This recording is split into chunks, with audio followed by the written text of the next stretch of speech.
Welcome to Anxiety Slayer. I'm Shann Vanderleek, and today I have the pleasure of speaking with Dr. Dain Heer. This is his fourth time joining us on Anxiety Slayer, which is super awesome.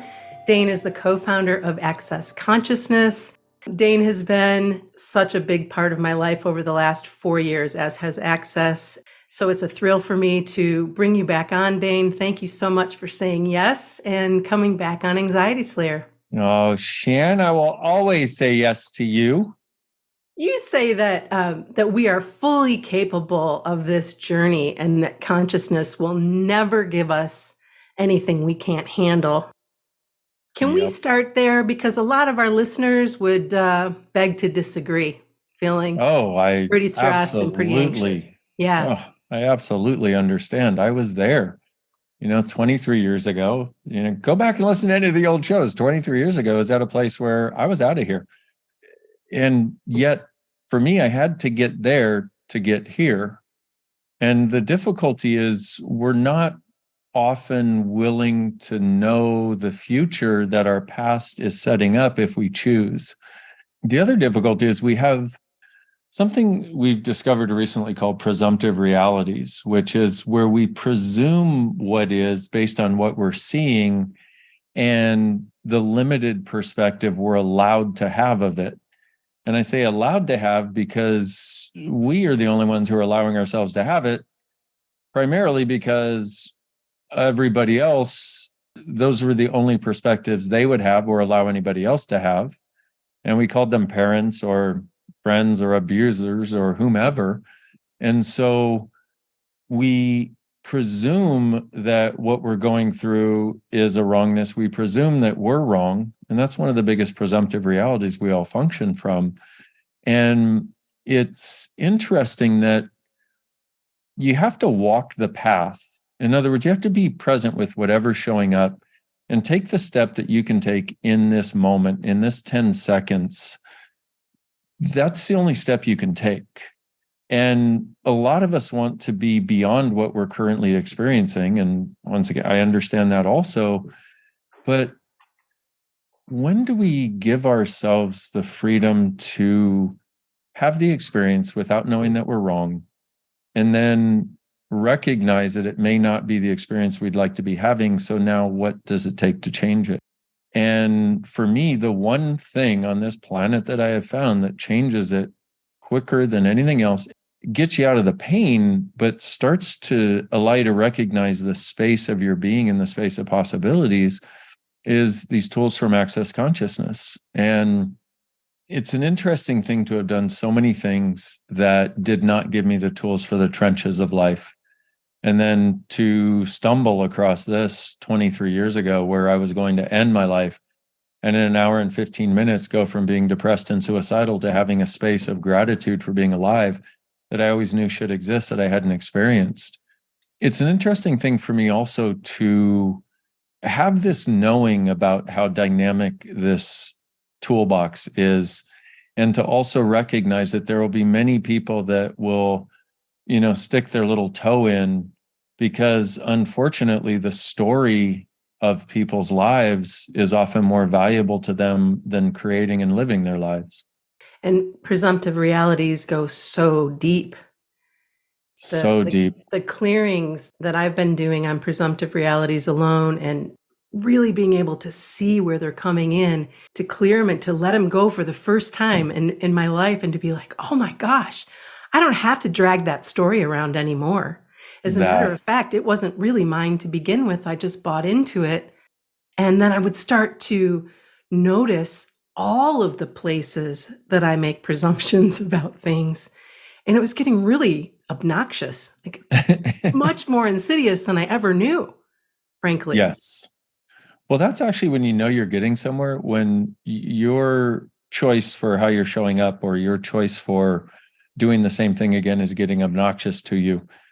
Because then it's like, okay, now that sounds, in the rest of the world, that would sound like you're in judgment of you, but that's actually when you're getting out of believing you are this thing. Yeah. And now you're able to see that you're choosing it. And that's when things really get exciting, because when you're like, you know what? Enough of me being obnoxious to myself. And this is obnoxious that I keep choosing this. What else is possible? And this idea of presumptive realities, there are several things that we found recently, and probably beyond the scope of what we can go into. I mean, we've made entire days of class out of these conversations. So there are certain elements of it that basically what we found is the merry-go-round that you keep jumping back on. Even when you think you're off and free and able to go live your life, it's like, nope, climb back on the merry-go-round, climb back on the carousel. And then you go around again and again and again. And that's the way this reality, this world we live in was designed, but we don't have to buy into it. So with presumptive realities, we presume what is about everything and everyone. And because you have so much power, because your point of view creates your reality, that's what you see show up. And it seems as though you have no choice, but no, it's only because you're presuming that this is what's real and true, and this is the way things will show up, that they keep showing up that way. Right. And talk about a vicious circle and a vicious cycle that we're doing to ourselves. Yeah. And this is the thing we've got to get is we have the power. And one of the ways in which we use our power is to limit ourselves from having our power. Before we got together today, I had lunch with somebody who I've known for a very, very long time and who I care for deeply, but is one of the only people on the planet that I would, so you know how you have a dominant dog and another dog that's submissive, and that the submissive one will lay on its back and show you its belly like I'm safe, right? Mm-hmm. Well, for years, I pretended to be the submissive doggy because it was safer in the relationship, even though I'm more potent than, okay? So today I was like, I'm not going to be the submissive puppy this time, right? I'm going to show up in full Shanness and be who I am and just see what happens. And we had such a wonderful visit. And there was no need for me to play into whatever that presumptive reality was, to position this person to feel greater than thou, or me to feel less than them, or whatever my friggin' issue was, right?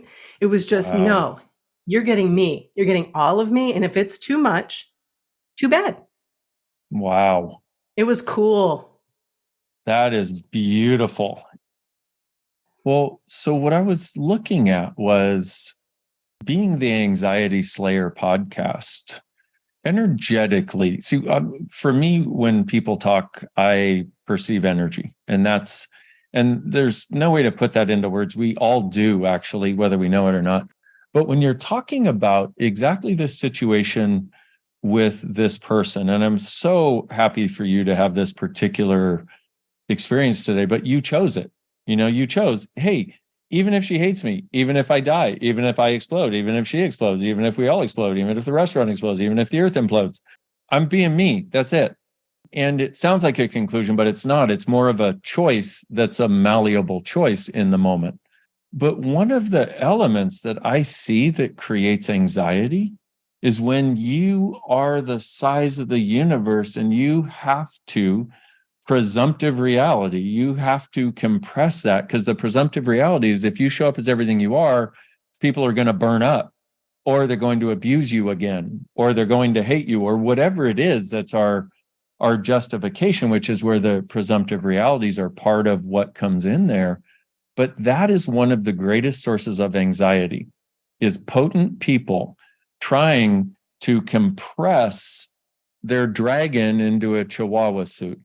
But nobody is talking from this place, right, that I know of other than Access. And I truly don't mean to make this an Access commercial, because I don't have that point of view. It's like, I think we're drawn to whatever will contribute to us the most at the time. But I'm also desiring to let people know that there's something different out there that sees you and sees that the anxiety you're experiencing, the stress, the depression, the suicidal thoughts, which I've had all of, are a result of you trying to suppress a potency and a capacity that you as a being already are. There's no unlocking necessary. The unlocking is in you making the choice to be it, even if it's not comfortable for others or comfortable for you. But what you realize in making that choice is, wow, look at how beautiful this interaction was. And then from there, you realize, okay, so a huge amount of our anxiety is where we're pretending to be less than we are. And also, if you have anxiety, do you see yourself as a potent, powerful person? Or can you pretend that you're the submissive dog whose job it is to lie on your back? But then what does that create? You know you're potent. You don't believe you have the freedom to. You have to now pretend that you're not. How much anxiety does that create? Yeah. So you have the choice to do that, to pretend that, and then you have the compounding factor of knowing that you're not that, and then having anxiety that you're pretending that you are that. Yep. And then having the anxiety that you don't have a way out of this vicious circle and cycle. Right. And what it really boils down to is you're way more potent than anybody's ever given you credit for. Right. And so many of us are, and maybe growing up, maybe we learned that we were too much. Maybe we were, the nickname for me from a couple of my teachers when I was really young was motor mouth. Yeah. Was, go stand in the corner and stare at the wall because you're too vibrant, you're too much going on, that kind of thing. Too much, right? Yeah. Well, too bad. Yeah. I am too much, whatever. That. Now I can say that to you now. And so through Access and through the work with Anxiety Slayer, I'll see so many of our listeners or people in our private groups will come forward and they'll be suffering in this loop. And I'll see it with Access with you as well. I'll see you address it. You'll have something that will come up again and again and again. And you're just like, please do the work, practice, make choices, practice. It's okay if you even just take a baby step, make a choice. And that's why I love how you say make a choice every 10 seconds. I remember hearing that for the first time years ago and thinking, what was he talking about? And now I'm like, oh, in 10 seconds, I can completely change my mind. In 10 seconds, I can go from being completely sad or low or heavy to, oh, wait a minute. I don't want that. Shake that off. Lightness. Yeah. Lightness of being, I can choose this. I can choose this. I can keep choosing. Now, from the outside looking in, I might look like a friggin' nut job. Insane person moving through it. And again, I don't care. That's the thing. When you truly don't care, there's no charge on it. Think about me, what you will. We have this tool and Access, interesting point of view. I have this point of view.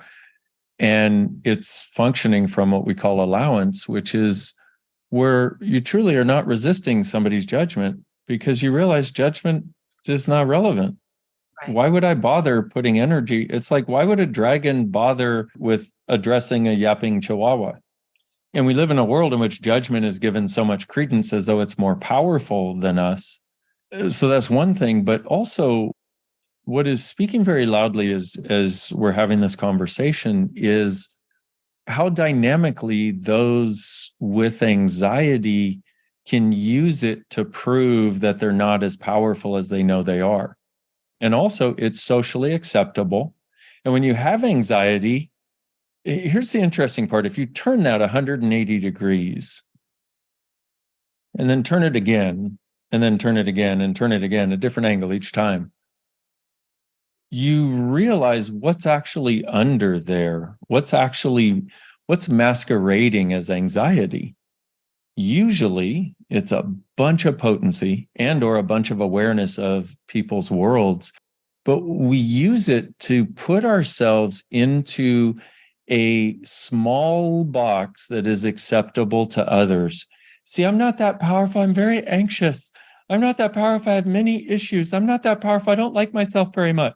And at a certain point, when do we get to go, you know what? Enough of me doing this to me.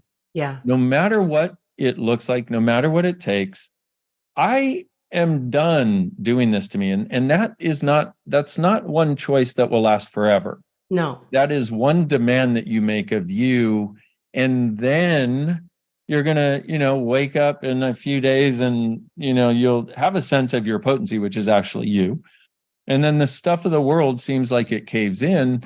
But for that, we have access consciousness tools. And that's what it does. It's like the universe wants to cave in, use a tool. Like, who does this belong to? Or puck and pod that shit. Or interesting point of view, I have this point of view. Or who am I trying to heal? Who am I trying to save by doing this? Because when you're committed to being a savior for people, you have to come down to their level to save them. And you can't be anything that they might judge. Otherwise, they'll reject you as their savior. While we're at it, all of you who have the demand and desire to be the saviors of mankind, and you're using your pathetic to do it, you're using your pretense that you're pathetic to do it, you're using your anxiety so you're not too much so you can still save them, and all of your presumptive realities that if you don't do that, nobody will love you and everybody will leave you. Which is just a presumptive reality. It's not true. Will you destroy and uncreate it all, please? Yeah. Right and wrong, good and bad, pod and pock, all nine shorts, boys, poveds, and beyonds. If you want to know where to find that gobbledygook and use it, you can go to theclearingstatement.com. It's there. It's free. We would just like you to have access to it because it's kind of like, some people do cancel clear, but they know it's not working, but at least they're trying something. This actually cancels and clears. It does. It changes so much. And I've noticed where it helps me out and where I think it will help many of our listeners is I tend to be one of those people who I scan, looking for what's wrong. Oh, there it is. It's a pain in my body, or it's a whatever it is, right? Because of perhaps presumptive reality, perhaps needs of reactive realities, whatever it is. And then I can pock and pod it. I can catch myself and go, whoa, wait a minute. Right now, in this moment, you feel fantastic. Why do you want to shit all over that? What is that all about? Why are we looking for something to be a drag, to pull us down, to make us smaller, whatever? So pock and pod that stuff. Absolutely use the clearing statement and learn it and reach out to me in our private group if you want to know more about Access one-on-one, because it's changed my life and continues to. And it's just amazing what you can open. It's like, so talk about Pandora's box, my God. And that's the thing, is there's such a depth and a breadth to what we are as beings. And we use that continuous search for what's wrong to never believe we have access to it. And, like you said, I was the same way. It's like, what's wrong? Oh, there it is. I found what's wrong, because there must be something wrong. But that's so much of what we have right now was a result of what we grew up with. And it seems like it's embedded in our DNA. It's like it's this energetic soup we were swimming in. And so now it's like we continuously search for whatever that was, but also with the idea that somewhere we're going to find the perfect awareness, the perfect formula at the perfect time, in the perfect moment, on a perfect day, while the sun is shining in just the right angle in the sky and all the planets are exactly where they need to be. And we're going to set ourselves free. Yeah. No, it doesn't quite work that way. You get freer and freer day by day, by moment by moment, to such a degree that you look back who you were 12 months ago, you're like, wow, I can't believe I ever was that person. I truly don't care if anybody does access or not, but what if you made it one of your targets to just become a little bit more you and a little bit greater every single day? Have a little more lightness each day, a little more fun, a little more ease, a little more joy. What if that's one of the things that you could ask for somewhat comfortably and head in that direction? Because if you look at it, that's really the trajectory. We tend to want to be like, oh, okay, I need to change everything now so I can go from depressed and suicidal to happy. I've had an experience of that, actually.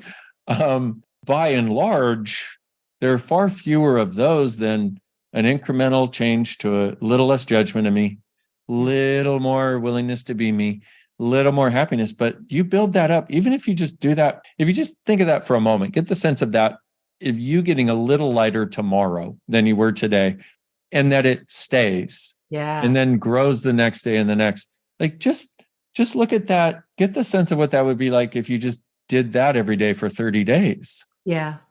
I mean, you don't recognize you after a month. You're like, whoa, things are so different. People will say to you, like your husband's like, who are you? You're like, I don't know. Well, keep being whoever that is, because it's way more fun to be around, you know? Right. Well, and I'm glad that you brought up the fun part too, because at some point or another, I decided that being serious was where I needed to be, right? And so I have this oracle card. I don't know if you can see it or not, but it's Queen of Mischievous, because there's no question I'm a queen, but of mischievous play instead of the serious one, right? Trying to do everything right and get everything a certain way and blah. And then while doing that, scanning for all the shit that's wrong with you. And then blah, and then let's make yourself feel small. I mean, my God, it's exhausting, right? So one of the things that you taught me a long time ago was, what's right about this I'm not getting? Mm-hmm. What's right about this? So no matter where you're at, you can at least stop and go there. Wait a minute. Because chances are it will reveal itself. It might not immediately. Yeah. But it will. And man, we all have so much stuff going on, and access can just help you clear it by degrees. And like Dain said, if you don't want to do it, then just focus on improving your quality of life. Does this feel light for me? Does this feel heavy for me? There's a big difference in lightness of being and that heaviness. And full disclosure, took me 2 years to be able to tell. Yeah. I get that. I don't. And it does. But it's okay, because I'm starting to see it now. But for a while, I was like, I don't know. Yeah. What's that? Yeah. Well, and that's a fundamental awareness. You know, the tool is what's true for you makes you lighter, or the awareness is what's true for you makes you lighter, and a lie makes you heavier. And it's so interesting that most of us are like, I have no idea, you know, when you start. But that's another one of those things. If you look at that, it's like, how much must we have embraced what is not true about us if we have such a difficult time knowing what is? And okay, cool. But welcome to this reality. That's basically its job. I don't know why. I don't know how, but actually, I do know why and I do know how, but it's not worth talking about. But it's just what is here. And as you start to realize you're not helping anybody by focusing on what's wrong. You're not helping anybody by staying in the heaviness. You're not saving anybody. You're just diminishing yourself. And in fact, if you're doing anything, you're diminishing the contribution and the gift that you could be for you and everybody in your life. And the thing about the light and heavy is another thing spurred when you just mentioned that. And I want to bring this up because my sense is a huge number of the people who have anxiety are the X-Men, the people with ADD, ADHD, OCD, autism, not clinically diagnosed or even diagnosable, possibly, which is the gift of it, actually, because then you can't be put into a box of, you're wrong, take a drug, we'll see you later, bye, be more normal. Right. But a lot of us are so, if I boil it down to one word, which is, well, I guess a few words, highly sensitive and aware. Mm-hmm. And so one of the elements of that, and let me just try to put this in English if I can, my ADHD is at an all-time high. So there's a bunch of things jumbled in my head as a backlog trying to enter the train station to get on the train to be said to go out my mouth. Anyway, I feel like I'm on platform 9 3/4 right now. But when you said that, the way we found everything that we found in Access, and we have thousands of tools, we have over 8,000 tools and perspectives on different things. But the way we found them is by working with people who have something going on and we're like, hey, what is it? What do we do with it? Can we change it? How do we change it? And one of the things that we found is there are people that function from this, what we call sonar awareness. Like with sonar, you know, the submarine goes, deet, deet, deet, deet, deet, and it bounces off of something and comes back. Or the dolphin is like, where's my food? Beep, beep, beep, beep, beep. Oh, there it is. Okay. And some people, they get their awareness so fast that once they go to think about their awareness, it's already too late. Yeah. And now they're misplacing the moment where the energy was there, and they already got it, but they're looking for it right now after they're thinking about getting it, but they already got the awareness. And so that was one of the things that came up. And I have no idea why I'm talking about this. I've just learned that when I go to say something, if somebody's asking a question, usually there's somebody out there who goes, oh, that's what I needed to hear that nobody else is talking about. So how many of you, like if we talk about this light and heavy thing, or if you get asked any question, including in school, where you get asked the question and you get the answer faster than you can think, but then you try to think the answer, but you can't get the answer that you've already gotten, you can acknowledge it, you already got it. So how many of you is your problem with awareness that you're actually way faster than you've ever been acknowledged for, way faster than you've ever given yourself credit for, way faster than your teachers could understand because they were looking for you to be somewhat normal, and way faster than your parents could ever acknowledge. And everything you've done to make you wrong as a result of that, and believe that you're slow and unaware because you're actually faster than what people think is awareness. We destroy and uncreate it all, please. Times a gazillion, right, wrong, good, bad, all nine, pod, poc, shorts, boys, povets, and beyonds. Wow. I feel Wow. like, I mean, I know you were definitely speaking to me, but you were definitely, there's a lot of our listeners who are going to be like, what? And I do want to say, if you're listening and you kind of space out, or we sound like we're speaking a completely different language, that's totally normal. Come back and listen to the podcast again and again, and just know that that's just sometimes a part of it.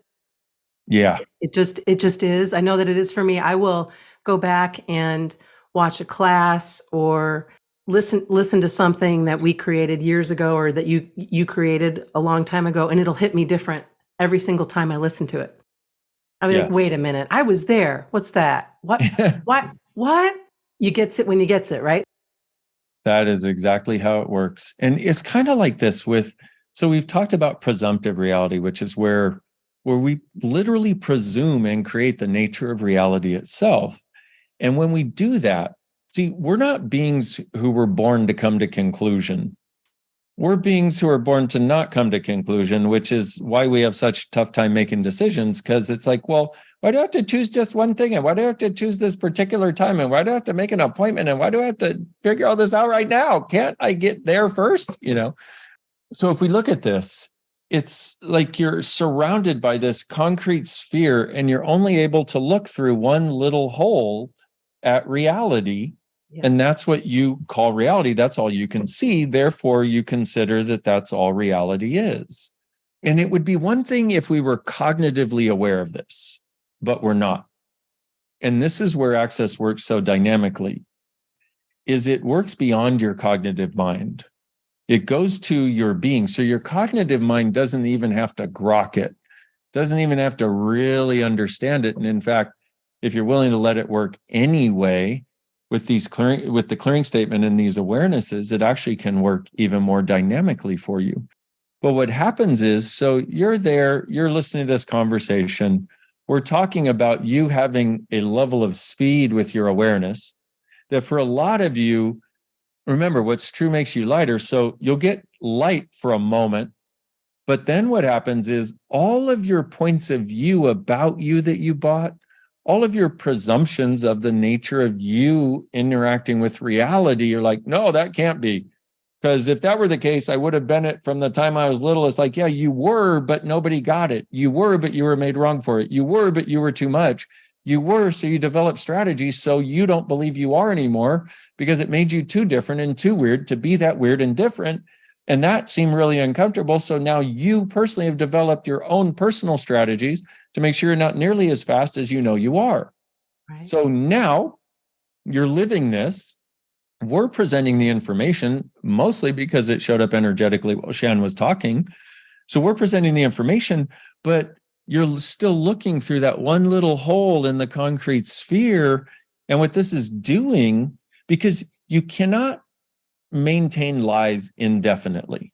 Right. You can maintain them for a long time, but you can't maintain lies indefinitely. And what you are as a being will eventually make a demand to be seen and to be lived.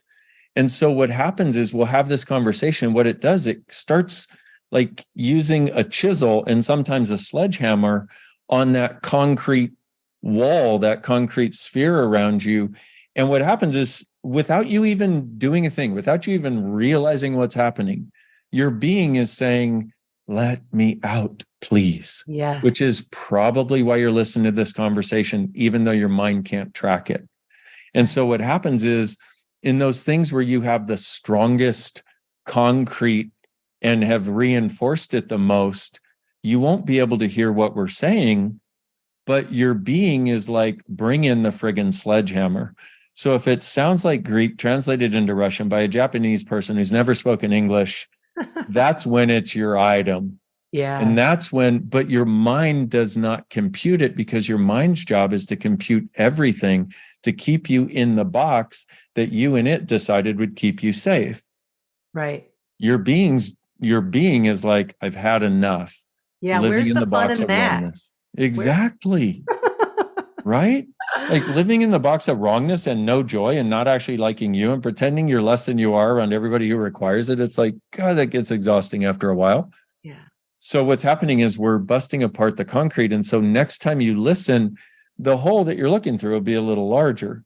And you'll be like, oh, I can see more. I can actually hear more. And next time you listen, and so you listen that time, and without you knowing it, it's happening again and again and again and again. And before you know it, you have space rather than this need of staying inside this concrete sphere. And the sphere itself starts breaking apart. And you start going, whoa, I can see, I can live. Oh my God, how did this happen? I'll tell you how it happened. You chose. Yeah. This is your choice. There was a product that you offer called Waking Up Miraculously. Yeah. It's like a part 2 of Waking Up with Wings. Yeah. And I've been listening to it every single day since it came out. And so that's probably part of what my energy is today. But it's so cool, you guys. It's an audio file that you download, put on your headphones. I've been using it in my garden or in my bed or where, depending on where I'm at, put it on. And Dain walks you through some really cool clearings and awarenesses and energies that are just like this beautiful way to jumpstart your day. And it would be a great place for you to start, I think, if you're thinking, I kind of want to look more into access. I'll make sure that there's a link in the show notes for you so that you can check that out. So this is a free offering, and I did post it in our group a couple of weeks ago, and you may have seen it there and went, I don't know. Whatever you do, don't pick it up. Yeah, don't pick it up. Don't get it. You don't want to listen to it. And don't get it while it's still free. Yeah, either. Don't get it while it's still free. Wait and then pay for it. Yeah, better idea. Yeah. Anyway, it's like 23 minutes long, you guys. And it's just this kick in the ass in the very best way to start your day and really give you an idea of what access is all about. That'd be a great place to start. I think that's great. That would be wonderful. Yay. Is there anything else before we say goodbye today? Our time went. I know. Boom. Just one other resource. If you go to beingyoubook.com, there's an audio it's about a 55-minute audio of me reading the intro in the first chapter of Being You, Changing the World. And that is another great intro. It's a thing, once again, you just listen, but you're different afterwards. And it changes too. That book changes too. Isn't that just awesome? So weird, you guys. So I've read it twice and I've listened to it twice. And anyway, none of this might make sense at this moment, but if you dig in, you'll be like, what? You're like, what? I thought she was lying to me, but shit, it's true. My sister don't lie. It's such a good way to show yourself this compassion and sweetness. That's what these gifts are. It's a gift. And that's what we are. And when I say we, I don't mean just you and me. Us. We have a degree of sweetness, a degree of kindness. And within that is our power. And we have been taught that is weakness. We've been taught that is wrongness. We've been taught it is the opposite of strongness, but it's not. And it's finally time for the lies to disappear and be exposed for what they are, the lies we've been telling us about us, but also the lies in the world that make it seem as though the kind contributory creatures of the world are the powerless ones. No, kind contributory creatures are the power of a different possibility. Oh, yeah. Oh, yeah. Oh, yeah. Well, Dain, thank you so much for making time today. It's so awesome to spend some time with you and to share in this awesome energy soup of happiness and access. Woo-hoo. And woo! Um, you can learn more about Dain and Access Consciousness at drdainheer.com. And I'll have lots of information in the show notes. We'll have information in our private Anxiety Slayer group. And you can ask me questions. Obviously, I think this would be such a gift to give yourself. And you are such a gift to the world and everybody that you support, Dain. Thank you. Thank you. Thank you for that acknowledgement. And I thank you for being such a phenomenal source of lightness. Thank you.